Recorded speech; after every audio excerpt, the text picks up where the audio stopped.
This video will show you how to create and upload geospatial data for jurisdictions in the National Zoning Atlas editor. Usually, the team's geospatial analysts will be in charge of this task. The information discussed in this video corresponds to Section 5A of the How to Make a Zoning Atlas Guide. This tutorial uses QGIS to demonstrate these steps. If you are using ArcGIS, please refer to the guide for alternate instructions. To begin the geospatial component of your zoning atlas, you must first upload the geospatial boundaries of the jurisdictions you'll be working on. In many cases, the National Zoning Atlas team will be able to give you a head start by providing you with files from the Census Bureau's Tiger database, which has boundaries for states, counties, and some jurisdictions. Where available, Tiger boundaries will always be your first choice. They are clean, well-accepted, and integrated with other well-accepted boundaries. However, Tiger will not always have everything you need. Sometimes, its boundaries will be out of date relative to those published by the jurisdiction following reforms, or Tiger will not have boundaries for a jurisdiction.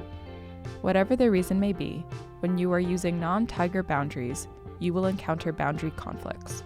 These can look like this, where two jurisdictions claim the same territory, or like this, where the jurisdiction boundaries don't quite line up, leaving a gap. We will next discuss two approaches to resolving these boundary conflicts. But before you begin, be sure to save the original unaltered copy of the geospatial file with the non-Tiger boundaries you're using for a jurisdiction in the editor. This step is important for us to track changes to jurisdictional boundaries over time. You have to choose between two approaches for aligning jurisdictional boundaries. The first option is for when you need to alter portions of the boundaries for just a few jurisdictions to reflect recent changes, like annexations. This applies both when you are using Tiger jurisdictional boundaries that need slight adjustments and when you are using non-Tiger jurisdictional boundaries that you need to reconcile. You can do this in a manual edit session following the steps we will lay out shortly. The second approach applies only when you need to add multiple jurisdictions to the Tiger boundaries specifically. This case is more complicated, and you should contact the NZA team to determine how to proceed. Now, we will discuss the steps mentioned in the first approach for how to manually alter jurisdictional boundaries, whether they come from Tiger or non-Tiger files in QGIS. For more detailed instructions, refer to Part 5A2 of the How-To Guide. Begin by opening an edit session in QGIS. You can start by using the Snap tool with a low tolerance of around 2 meters.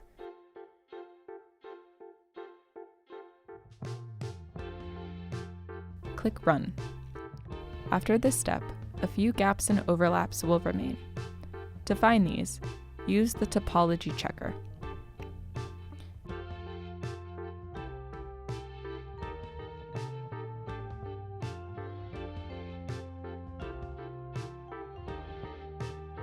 Now, you can manually correct these errors with the Reshape and Vertex tools. Begin by entering Edit mode in QGIS on the relevant layer. Select the Vertex Editor tool. Check that the topological editing toggle is enabled. Move the vertices of the polygons to eliminate the overlap. You will have to use references and your best judgment to determine which vertices should move and which should stay. You can also use the Reshape tool to make more significant changes to polygons. The tracing toggle will attempt to automatically follow other features.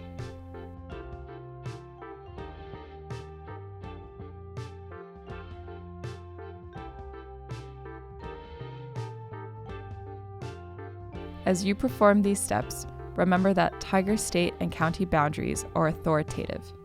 This means that no jurisdiction should overlap state boundaries, and where a jurisdiction follows the county line, you should snap it to the Tiger boundary. If you have further questions about how to align your boundaries, consult Part 5.2d of the How-To Guide, which explains how to use other mapped features like roadways and waterways to resolve these questions.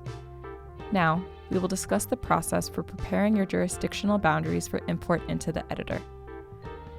First, make sure that your boundaries are contained in a GeoJSON file using the WGS84 coordinate system, identified by code EPSG 4326. To do this, right-click the layer in the Layers panel, then select Export, then Save Features As. In the following window, select GeoJSON as the format, specify the file path and name, then click OK.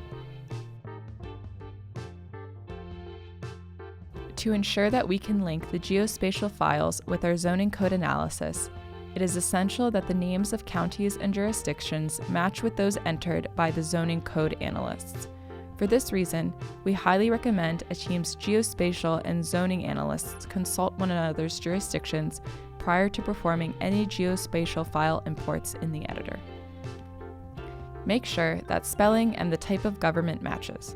For example, some states may call county equivalent units of government parishes rather than counties.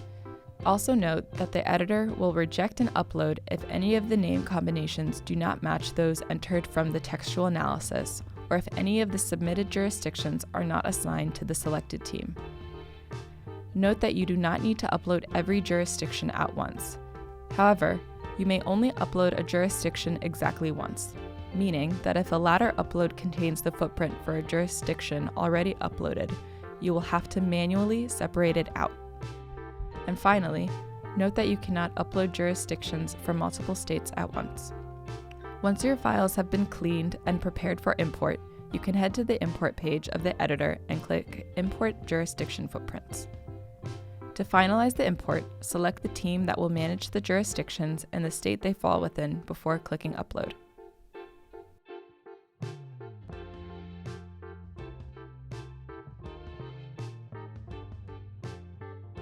That's it. Thanks for joining this tutorial for the National Zoning Atlas.